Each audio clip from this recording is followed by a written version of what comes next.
సిరికొండ మండల ఎంఆర్పిఎస్ ఎంఎస్పి అనుబంధ సంఘాల శ్రీ మందార కృష్ణమయ్య గారి నాయకత్వం జై మాదిగా జై మాదిగా మందార ఎదుర్కొ చేసిన సందర్భాన్ని అనేక రకాల ఒత్తిడి తీసుకొచ్చిన సందర్భాన్ని ఆ ఒత్తిడి తాలూకినటువంటి రేవంత్ రెడ్డి గారు ఇచ్చిన మాటకు కట్టుబడినప్పుడు మరి వర్గీకరణ జాప్యం చేస్తూ కార్యాపన చేయడానికి 2 కమిషన్లు వేసారు. ఒక కమిషన్ ఏమో మంత్రివర్గ ఉపసంఘం వేసారు, ఒకటేమో సెమీ మెక్టర్ అనే చీఫ్ జస్టిస్ ద్వారా మాజీ జస్టిస్ అంటే రిటైర్డ్ జస్టిస్ ద్వారా ఒక కమిషన్ వేయడం జరిగింది. ఈ కమిషన్ కార్యాపన చేయడం తప్ప మరొక సందర్భం చేస్తాను. ఇటు కమిషన్ వేసిండు, మిగతా రాష్ట్రాల్లో కమిషన్ వేయడం జరిగింది, కమిటీలు వేయడం జరిగింది.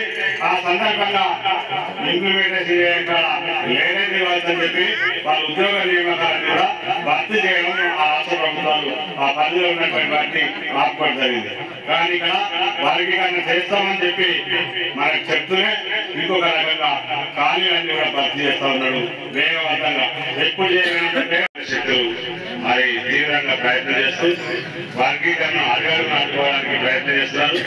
మరి ఇన్ని రోజులు ఇంటర్నల్ గా మరి కేంద్రంలో పలుపట్లు ఉపయోగించి ఫైల్ వెళ్లకుండా వర్గీకరణ బిల్లు ప్రవేశపెట్టకుండా అడ్డుకున్నటువంటి వాళ్ళు వర్గీకరణ జరగదేమో అని చెప్పి వాళ్ళు ఇంటర్నల్ గా ప్రయత్నాలు చేస్తూనే వర్గీకరణ సుప్రీంకోర్టు తీర్పు అమలు చేసుకోవచ్చు, రాష్ట్రాలకి అధికారం ఉందని చెప్పిన తర్వాత వర్గీకరణ అయింది కదా అని చెప్పి బాధపడి వర్గీకరణ కాకుండా వ్యతిరేకంగా దానికి ఒక పోరాటాన్ని మొదలుపెట్టుకొని మన సోదరులు ఎవరైతున్నారో ఆ సోదరులు బహిరంగంగా ఎట్లా చేస్తారు వర్గీకరణ అని చెప్పి అడ్డుకునే కాడికి వచ్చి బహిరంగంగా ప్రకటన చేస్తారు.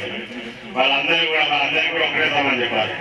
వాళ్ళందరూ కూడా వర్గీకరణ గొంతుకలు లక్ష రూపాయల కార్యక్రమాన్ని మేము హైదరాబాద్ లో చేపట్టాలని చెప్పి 15 రోజులు దాటింది, 20 రోజులు అవుతా ఉంది.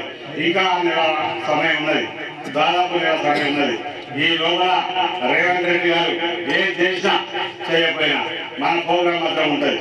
ఏంటి 1,00,000 రూపాయల కార్యక్రమం ఉంటుంది, 1000 గొంతుకల ప్రోగ్రాం ఉంటుంది.